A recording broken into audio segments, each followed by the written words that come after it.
Tonight, the supervisor of the Mueller effort, Rod Rosenstein, shows up at the White House after the president demands an investigation into his investigators.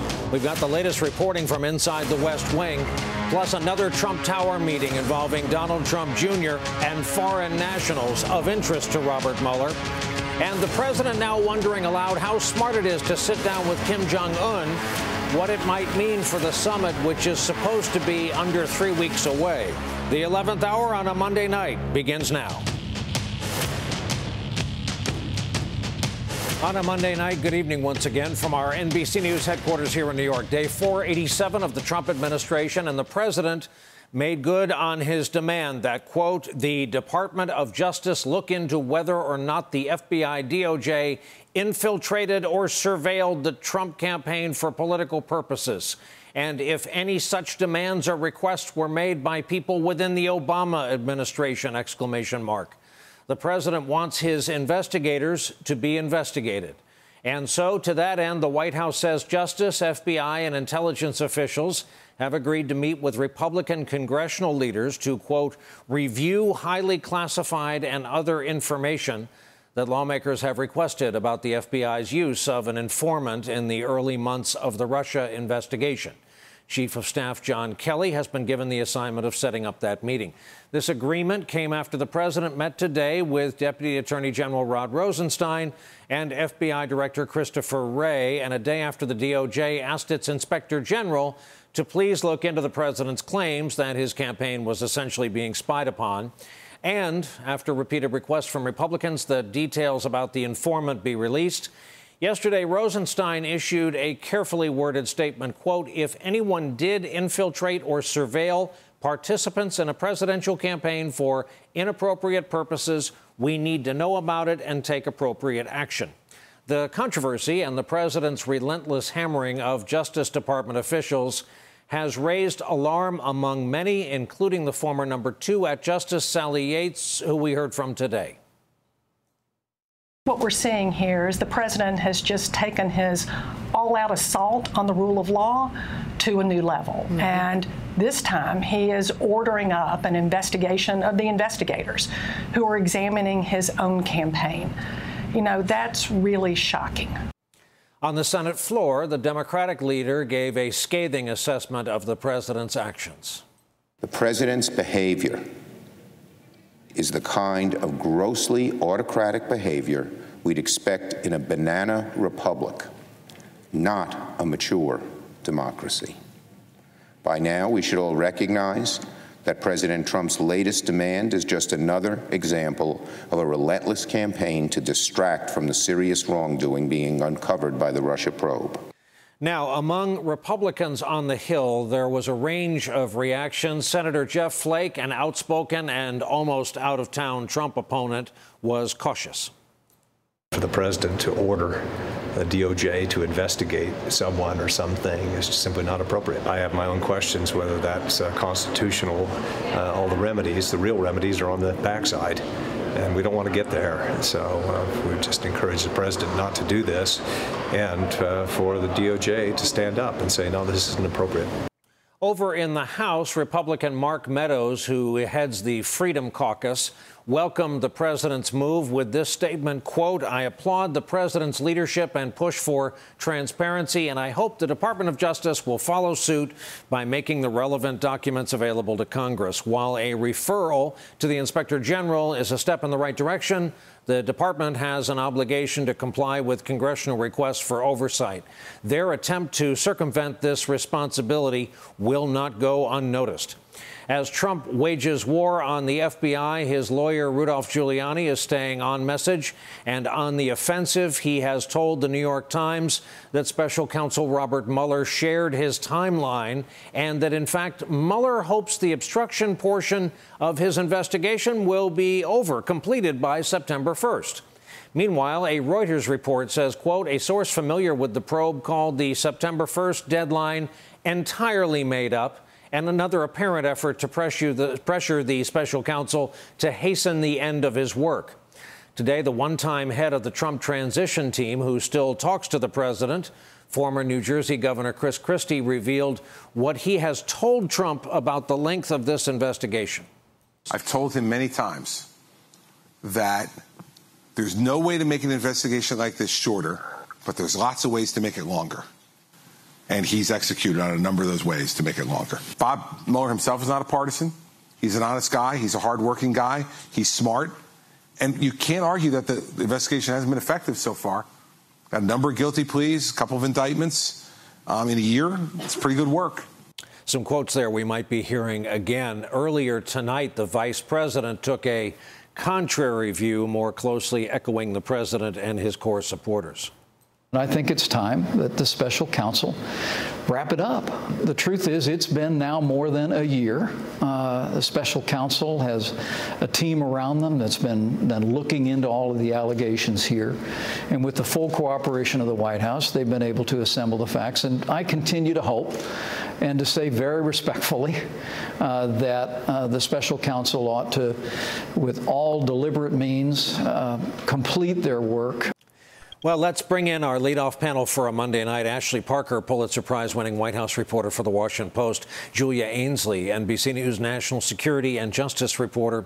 And Jeremy Bash, former chief of staff at CIA and the Pentagon, former chief counsel to House Intel. And Jeremy, it's in your capacity as a non-practicing lawyer that I'd like to begin with you. Even though various press reports have been saying this gentleman identified was not, repeat, not an embedded spy in anyone's operation. This whole thing went from idea to full-blown crisis in a big hurry. What does this Trump move signal to you, and what does the Justice Department reaction thus far signal to you?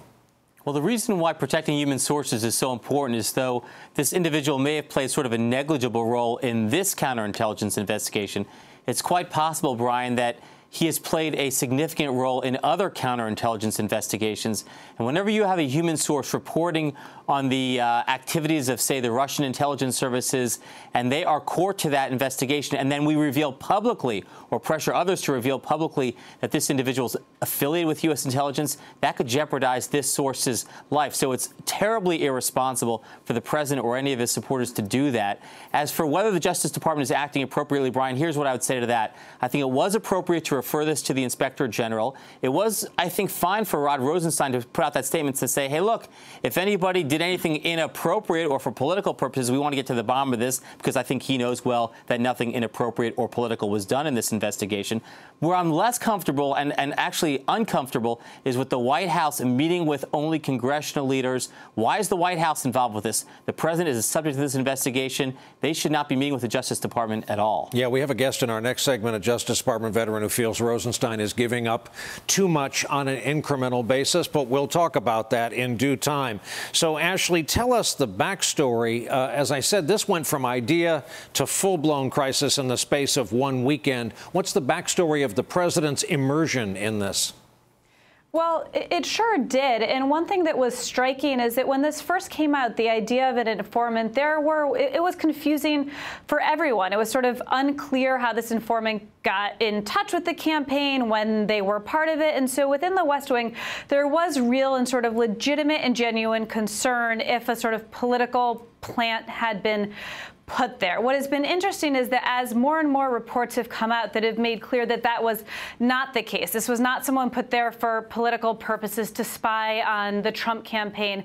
This was someone who, with good reason, made outreach to, a small number of people on that campaign who had raised flags with the intelligence community for other reasons based on their contacts with the Russians, with foreign governments. The White House is still sort of, now it feels like a bit more willfully chosen to still push that line of an improper political spy, when in fact the case is much different. It's not quite an accurate thing to push, but it is helpful for their case in the court of public opinion. So, Julia, this is a crisis independent of the known facts. There was no one with a stick-on mustache sitting in the back of the press corps covering the Trump administration as a paid federal government spy. Having said that, you cover the Department of Justice. How have you learned the career professionals over there are taking this?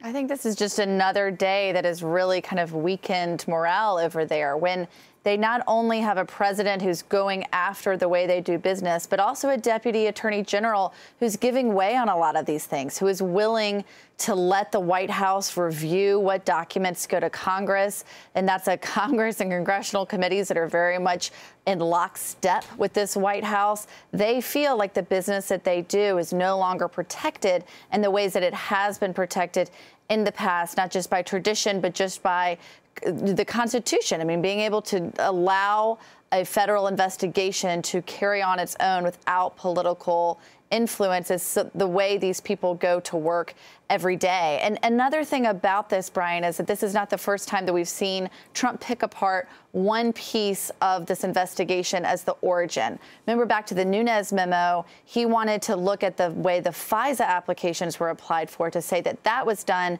in a biased or improper way, and now he's doing it with this source. He's always looking at something to show that the entire investigation was prompted by a biased witch hunt, as he puts it. But of course, the people who work in this space know that it is many pieces of information that get you your warrants, that lead to subpoenas, that lead to indictments. It is a critical mass that you build over time to prove your point. And it is impossible to pick one piece apart and say that the entire investigation is flawed. So, Jeremy, we said at the top of the broadcast, as we try to tally every night, this was day 487 of the Trump administration. The president is still attacking Barack Obama. I heard our friend over on CNN, Don Lemon, say on a show this weekend that over on Fox News, Hillary Clinton is always president. To what Julia just mentioned, though, the people who go to work every day, how does any of this affect what you know about the Mueller people and the Mueller investigation? Well, the investigation, Brian, is to protect our country. It's not to go after any one person in any political party. It's really to protect against Russian intrusion in our democratic process. And notwithstanding whether the Russian aggression in this particular campaign favored a Republican or undermined a Democrat, it undermined our democracy and undermined democracy itself. And so I think the way the professionals at DOJ and frankly throughout our national security establishment view this is that they view themselves on the front lines of protecting our country. They're not looking at this through the political lens of who it favors or who it hurts in our political system. They want to protect our country. Ashley, is this a strategy or a shiny object or that rare animal that is both?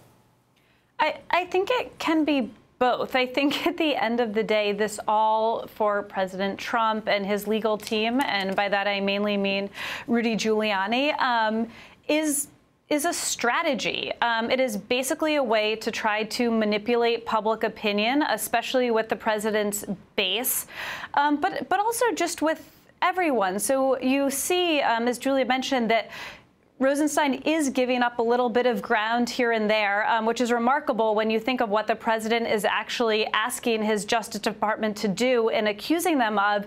And so when we get to the point, whenever that is, when Mueller wraps up his investigation, or say after the midterm elections, as some Trump confidants believe, when the president then finally makes the changes at the Justice Department that he so clearly wants to make based on his public comments, his private comments, and his tweets, that there will sort of be the groundwork in the of public opinion to make this seem far less shocking than it might be had we not had all these months and months of sort of public comments by the White House getting the voters basically more comfortable with this idea. Julia, again, you cover the men and women who work in and around the Justice Department. Did anything sound like them to you when you heard Rudy Giuliani say, in effect, I had this assurance from Mueller that the obstruction part's going to be all done by Labor Day, September 1, we're out of here?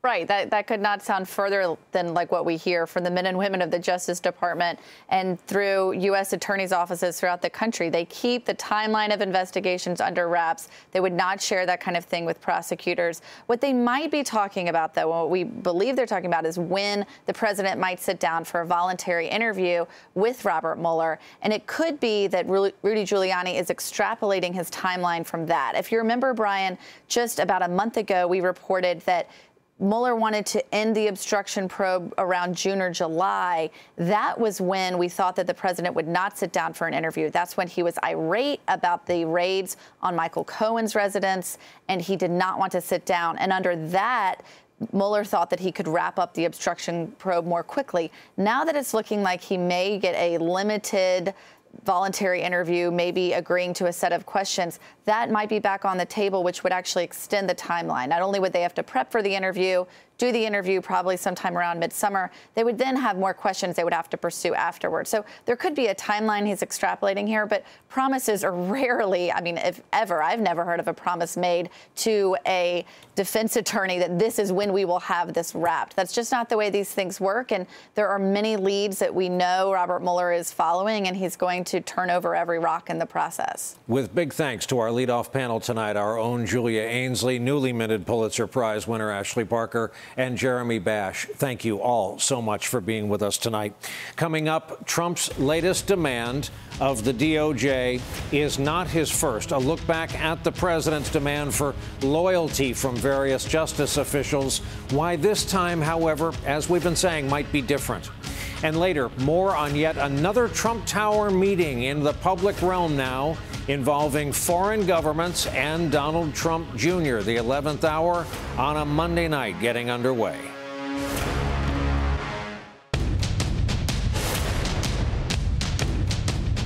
Rod Rosenstein is in the most difficult position probably of anybody in the history of the Department of Justice. He's trying to thread the needle between a president who's pressuring him for political purposes and for his own interests against protecting an institution, the Department of Justice and the FBI. That was our friend and contributor and former FBI Special Agent Clint Watts weighing in on this news that Deputy AG Rod Rosenstein asked the DOJ Inspector General to review claims that the FBI had surveilled the Trump campaign somehow for political purposes. As we reported, the move came after the president demanded an investigation over Twitter this weekend. Legal experts are worried that this is a dangerous new benchmark in an area of obstruction. The rest of us can plainly see this president's public war with all things Justice Department related, from the boss, Jeff Sessions, on down. This is from a month ago. Quote, much of the bad blood with Russia is caused by the fake and corrupt Russia investigation, headed up by the all-Democrat loyalists or people that worked for Obama. Mueller is most conflicted of all, except Rosenstein, who signed FISA and Comey letter. No collusion, so they go crazy. Here to talk about it, Cynthia Oxney's back with us, former federal prosecutor and a veteran of the Civil Rights Division at the Justice Department. And Matthew Miller's back with us, former chief spokesman for the Justice Department. So, Cynthia, I've wanted to hear you out on this. Your response to Trump's demands and your response of what we know to be the Rosenstein response so far. Well, I feel like I'm watching my second hockey game of the night.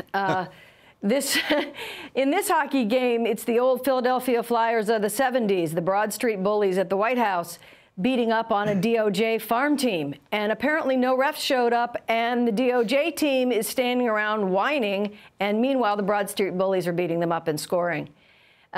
This is a terrible thing that Rosenstein has caved.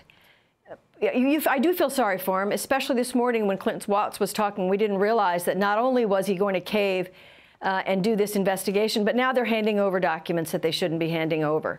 The problem with a bully is if you give in to him a little bit and a little bit and a little bit and a little bit, pretty soon you have nothing. And that's what's happened here. And Matt, I heard you express this viewpoint earlier today, and I thought long and hard about it. And I've also seen some coverage since. There's your viewpoint that Rosenstein has given up too much incrementally over time. But there is also a view being expressed tonight that this might be brilliant because it buys time and keeps Rosenstein on the job. Look, I think it's a very close call, and I'm sympathetic to the predicament and the situation that Rosenstein finds himself in. I think to answer that question, you really have to know what he's trying to accomplish. Does he think that he just needs 2 more months, 3 more months, and he needs to buy Bob Mueller just a little bit of space and time and prevent the president from blowing up the investigation? If that's so, maybe you can see your way around this compromise that he's come up with. But I will say, taken by itself, this is a kind of terrible thing that Rosenstein has allowed the president to do. He basically demanded a counter investigation into the people investigating him and he got it. That's a red line that the president crossed, and not only was he not only did no one stand up and say no, he was rewarded to it. Now you have the Department of Justice giving credence to the idea that there was something nefarious with the way that this investigation was launched, and giving credence to the idea that it's okay for the president to order up these kind of investigations when, of course, it's not. So I worry that what Rod is doing is, look, he's trying to kind of retreat and do strategic retreats, knowing that he will stand and fight at the right time, and that may very well be the right approach.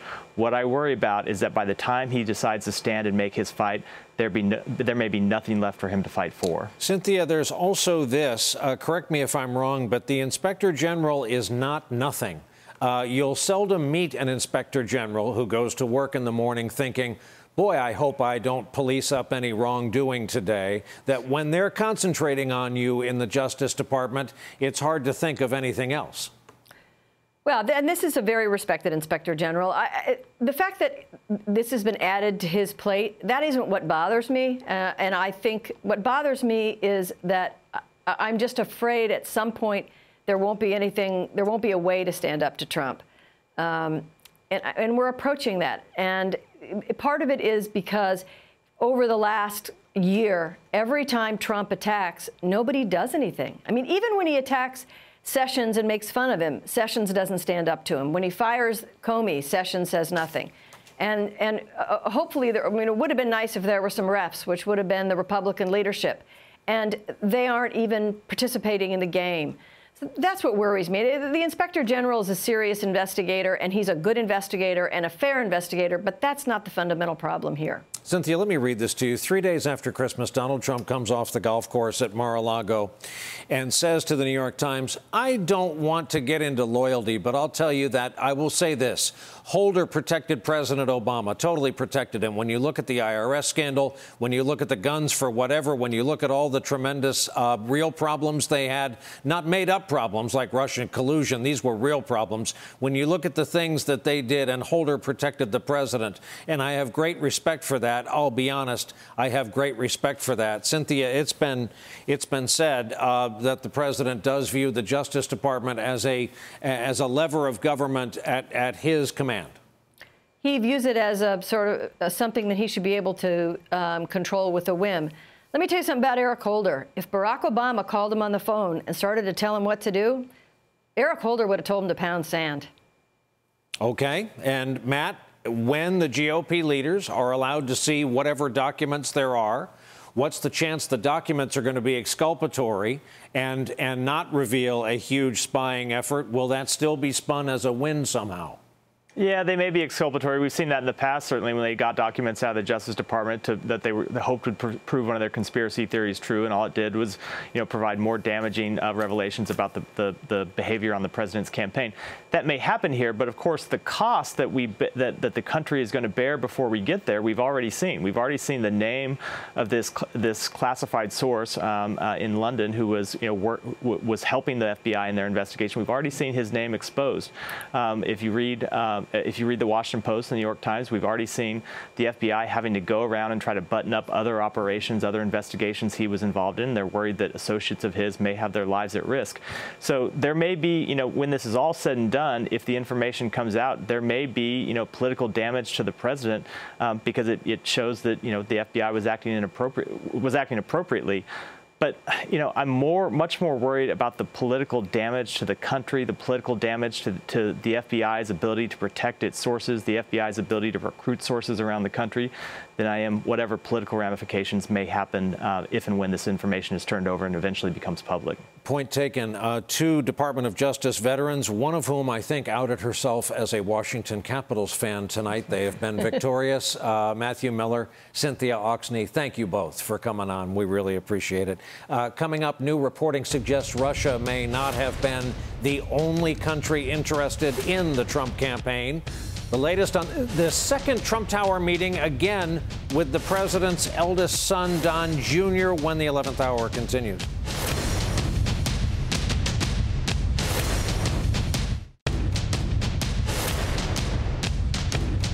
For the first time, we're learning details about a second Trump Tower meeting, a different one, that has caught the attention of special counsel Robert Mueller. According to the New York Times, just 3 months before the election, Donald Trump Jr. met with Republican donor Erik Prince. Remember him? He's the founder of the military contractor Blackwater, happens to be the brother of the current Education Secretary Betsy DeVos, and a man named George Nader, who has close relationships with real princes from Saudi Arabia and the UAE, and a third man identified as an Israeli social media specialist. Now, according to the Times, those present offered to help Trump win. Quote, "The meetings are the first indication that countries other than Russia may have offered assistance to the Trump campaign in the months before the presidential election. The interactions are a focus of the investigation by Robert Mueller." It goes on to say the interviews, some in recent weeks, are further evidence that special counsel's investigation remains in an intense phase, even as Mr. Trump's lawyers are publicly calling for Mr. Mueller to bring it to a close. The president, of course, fired back on the report on Twitter, quote, "Things are really getting ridiculous. The failing and crooked, but not as crooked as Hillary Clinton, New York Times has done a long and boring story indicating that the world's most expensive witch hunt has found nothing on Russia and me, so now they are looking at the rest of the world." Here to talk about it, Robert Anderson, former FBI Assistant Director of Counterintelligence, former Executive Assistant Director of the Criminal, Cyber, Response and Services Branch, and Michael Crowley, National Security Editor and Senior Foreign Affairs Correspondent for Politico. Good evening and welcome to you both. Bob, I'll start with you. What is Mueller interested in, do you think, about this meeting? And what does it tell us that they're asking about this meeting? We're on a lag of several weeks behind the Mueller investigation, I'm sure, but they're asking about it late in the game. Yeah. So I think it shows a couple things clearly. It puts the president's eldest son square in the meeting of multiple meetings now with multiple countries that he's looking at in any way he can to try to help his father potentially win the presidency of the United States. I think that's very important. It spans way outside of Russia. Obviously, it brings in UAE, Saudi Arabia, aspects of Israel into this also.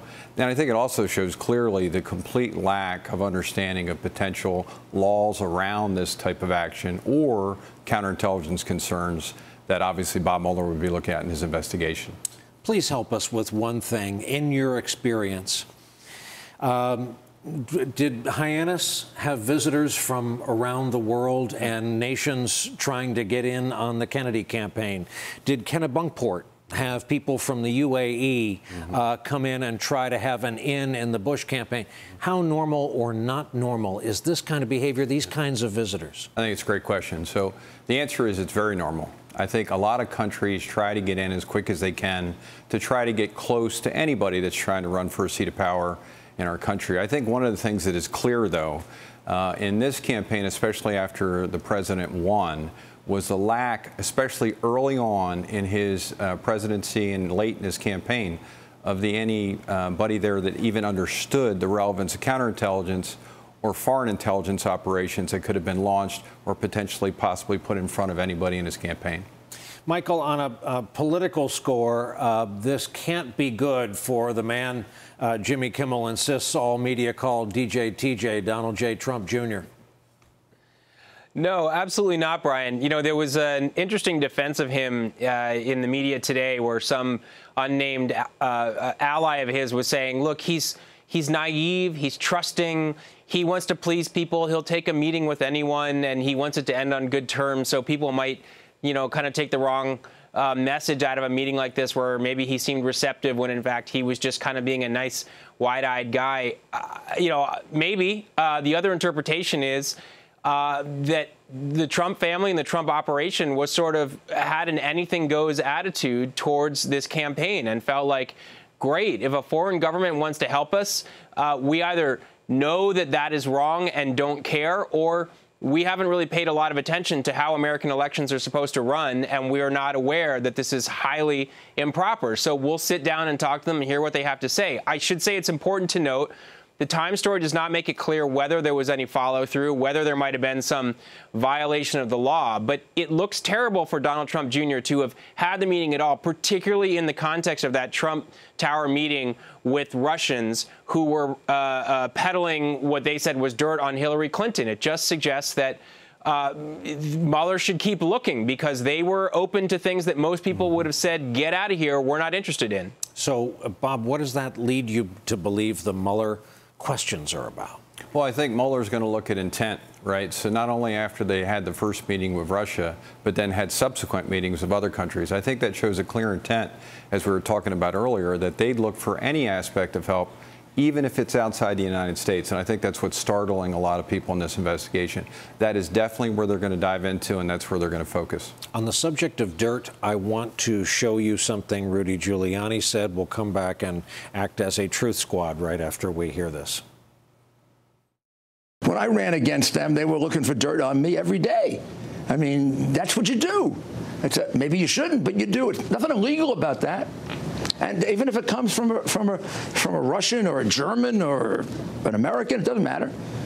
And they never used it. It's the main thing. They never used it. They rejected it. If there was collusion with the Russians, they would have used it. How true is that? I think it's absolutely not true. I think, honestly, Mr. Giuliani is really losing credibility rapidly when he starts talking like that. I think any common sense American that doesn't even understand the criminal legality of what we're talking about would not agree with any foreign power trying to influence our presidential election.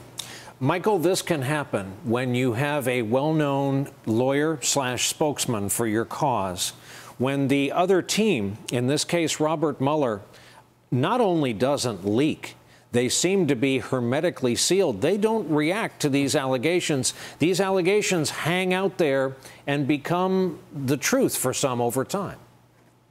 Yeah, Brian, I hope people will look at Politico tomorrow morning. A story I edited today has a headline. I believe it was Robert Mueller has a new spokesman, Rudy Giuliani. Giuliani is out here saying all these things that he says Mueller is doing. Mueller has told him this. Mueller has this kind of timeline. And Mueller can't respond. Mueller has been incredibly tight-lipped. It's possible he's leaking to journalists and we don't know about it. But I have to tell you, Brian, the sort of feeling among journalists in Washington is really that is not happening. It's not like everyone in Washington knows that Mueller is dishing and the rest of America doesn't know. It really does not seem to be the case. And I just want to say specifically on that soundbite, it's very odd. Rudy seems to be saying, well, if there was dirt, they would have used it from the Russians.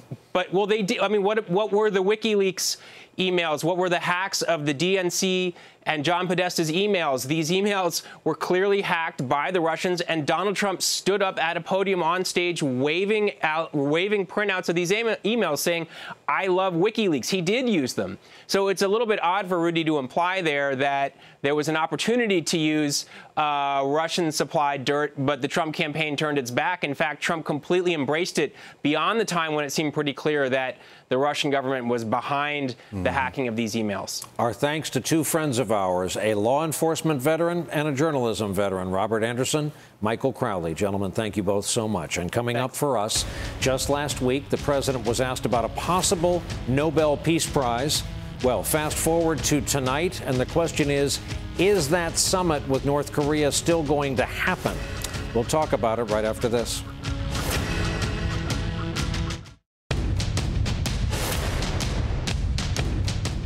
We're really doing well with North Korea.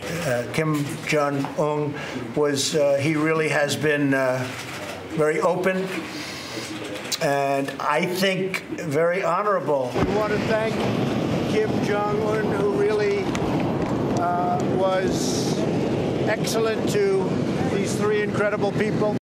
So you heard all that, you remember all that, and after a positive start or positive looks, diplomatic talks with North Korea appear to be on the rocks. This after the National Security Advisor John Bolton seemed to suggest the Libya model for North Korea's denuclearization plan.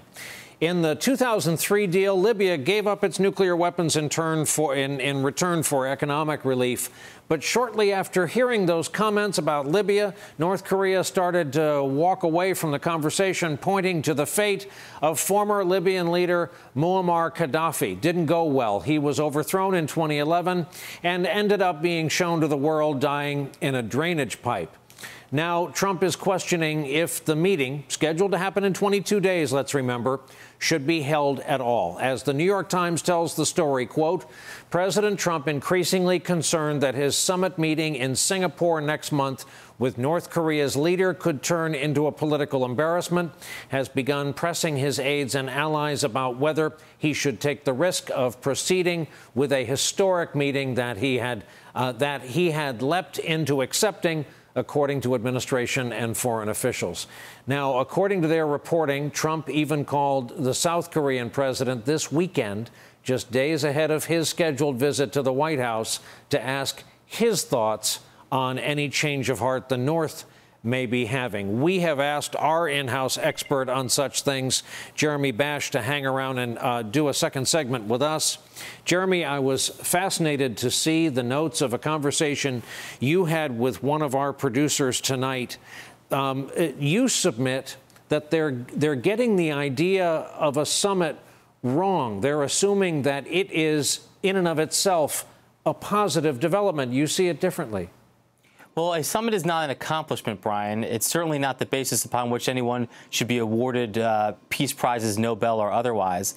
It is the establishment of a roadmap for dialogue to achieve certain objectives. And I don't think the administration has been clear about what our objectives are. We've, of course, said that full denuclearization of the peninsula is our ultimate objective, but of course that can't be obtained in the first meeting. And so the president is sort of in a catch-22. If he has the meeting, he's not going to get what he really wants and ultimately needs. If he walks away from the meeting, then by his own definition of that the meeting is an important success, he has failed. Speaking of catch-22, I want to read you two fighting elements. Number one is from Time magazine about Trump's meeting preps. Quote, with just 1 month until a scheduled sit-down with North Korea's leader, President Donald Trump hasn't set aside much time to prepare for meeting with Kim Jong-un, a stark contrast to the approach of past presidents. Quote, he doesn't think he needs to, said a senior administration official familiar with the president's preparation. And fighting element number one, if you've spent any time in and around military or law enforcement, then you know what a challenge coin is. It's really kind of the coin of the realm. They've already released the challenge coin made to commemorate the summit. You see on one side Air Force One streaking over the White House. On the other, it talks about Supreme Leader Kim Jong-un and President Donald J. Trump. Jeremy, I'm proud of my collection. I'm imagining you have a formidable challenge coin collection. Not the kind of thing, though, you put out before the dance. Yeah, it's kind of bizarre. It's usually a memento of success. And again, Brian, we have no idea what this summit is going to lead to. Obviously, I think I'm concerned, many national security experts are concerned, that if the summit breaks down, if the talks break down, with the president there's nowhere else to go. And then you're back in a bellicose mode, you're back in a militaristic mode, and heaven forbid it could lead to a military conflict or war, hardly the kind of thing you want to print a challenge coin to commemorate. Okay, so I've appointed you 60-second presidential briefer. What are the points you'd like to make? Well, look, I think the first thing is you have to make clear to the North Koreans that the ultimate objective is denuclearization, but we need a series of confidence-building measures. And certainly they cannot be allowed to retain a nuclear arsenal that could threaten our allies, Japan, South Korea, and Australia. And the president has to be able to show progress, but without showing compromise. And I certainly, finally, Brian, don't think that the president should give up on having U.S. troops on the peninsula. I think that would be a grave mistake. One of the greats in the business, Jeremy Bash, thank you so much for sticking around to talk about this second topic with us tonight. Coming up, new land is being formed as we speak in the 50th state at the great peril of those who live on the Big Island. A late update when we continue.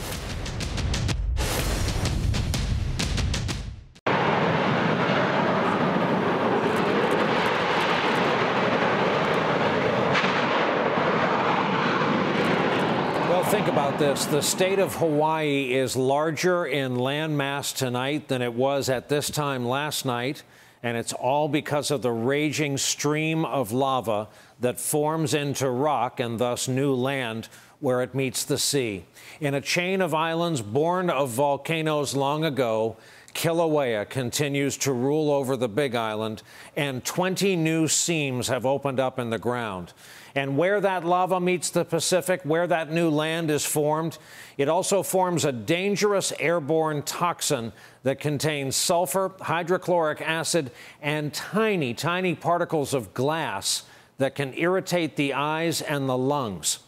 And we want to show you Miguel Almaguer is reporting for NBC News tonight about a hurtling, flaming volcanic rock that was airborne, hit a man while he sat on his deck and crushed his leg and started a fire, as you'll see. With molten fireballs launching through the air, a soaring lava bomb has now struck its first victim. Our crew was there as Mark Clausen searched for his injured neighbor, putting out the home that caught fire after a red-hot rock shot into his friend's leg and rolled across the balcony. He took a pretty good hit to the lower leg, and he's in the hospital now, and we'll see if he loses a foot or not. Over 3,000 earthquakes have been recorded since that first eruption earlier this month. Over 2,000 people have left their homes behind and are on the move, pending more evacuations as roads get cut off, meaning they can't get help to the people who need it. Coming up for us, remembering a man who gave our presidents the words they needed at a time of great need. A man who coined the term the Great Society and believed in one, too, when the 11th hour continues.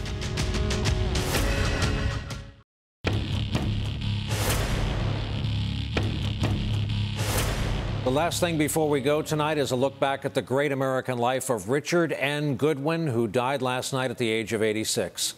Dick Goodwin gave the Great Society its name. He was the originator of some of its core programs, and then he gave Lyndon Johnson the words that he used to convince us we could all be better. Goodwin is on the left in this photo, then Jack Valenti, then President Johnson, then Joe Califano. He alone survives among the four. And today he told the Washington Post Dick Goodwin was the greatest public policy speechwriter in our history.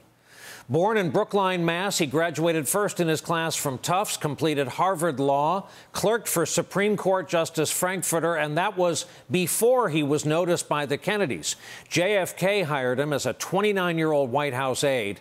After the assassination, Johnson kept him on as one of the smart young aides he used to call the Harvards. That's when Dick Goodwin went to work. And when the current president talks about accomplishments, remember what the Great Society delivered. The Voting Rights Act, the Civil Rights Act, the War on Poverty, Head Start, Medicare, Medicaid, public broadcasting, highway safety, the Clean Air Act, and it goes on from there. And so did Dick Goodwin. He broke with Johnson over the Vietnam War. He worked for Gene McCarthy, for Ed Muskie, and then Bobby Kennedy. Dick Goodwin was there in Los Angeles the night Bobby was assassinated. It's not an overstatement, merely a statement of fact, to say that Dick Goodwin, unreconstructed Massachusetts liberal, working not under his own name but for presidents he served, affected your life today in ways you perhaps weren't aware of. He changed his country and improved life for his fellow citizens. The presidents he worked for got the votes. Dick Goodwin came up with the words and ideas. That's not counting what may be his foremost achievement. 42 years ago, Dick Goodwin had the good sense to marry a young writer and future historian and Pulitzer Prize winner named Doris Kearns. And tonight our thoughts are with our friend Doris Kearns Goodwin and the entire Goodwin family. It is their loss that we mourn tonight while, as we said, all Americans lost a little something with the death of Dick Goodwin. That's our broadcast for a Monday night as we start a new week. Thank you so much for being here with us. Good night from NBC News headquarters here in New York.